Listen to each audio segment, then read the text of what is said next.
Peluang Gibran terbuka usai penuhi syarat jadi cawapres, duet Prabowo-Gibran makin menguat.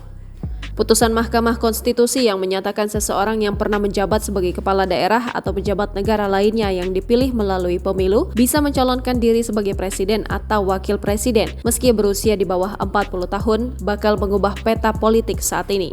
Putusan itu terkait dengan gugatan perkara soal usia minimal capres dan cawapres dalam Undang-Undang Nomor 7 Tahun 2017 tentang Pemilu.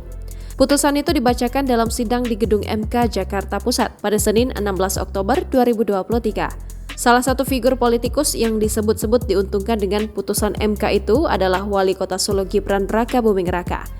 Anak sulung Presiden Jokowi itu dalam sepekan lalu mendominasi pemberitaan karena dianggap layak disandingkan sebagai bakal cawapres.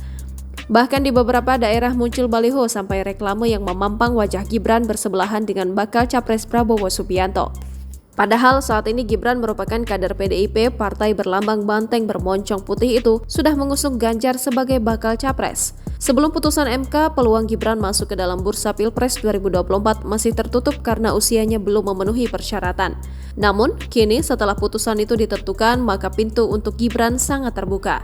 Sampai saat ini baru Koalisi Perubahan untuk Persatuan yang sudah mempunyai pasangan bakal capres dan bakal cawapres, yaitu Anies Baswedan, Muhaimin Iskandar. Adapun kubu PDIP yang mengusung Ganjar serta Koalisi Indonesia Maju yang mengusung Prabowo belum menentukan sosok bakal cawapres. Menurut Direktur Trias Politika Strategis Agung Baskoro, terdapat beberapa dampak yang ditimbulkan akibat putusan MK tersebut. Agung menyebut dampak pertama yaitu secara internal PDIP, putusan MK beresiko menciptakan keterbelahan dan konflik dengan istana. Agung menilai akibat kans Gibran menjadi bakal cawapres Prabowo terbuka, maka kemungkinan PDIP tak akan meliriknya buat disandingkan dengan Ganjar.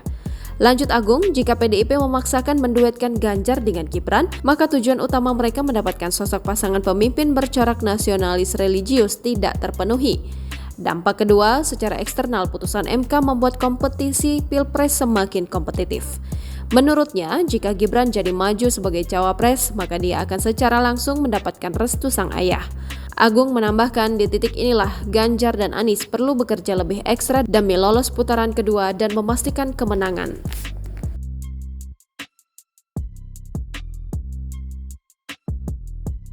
Download Tribun X sekarang, menghadirkan lokal menjadi Indonesia.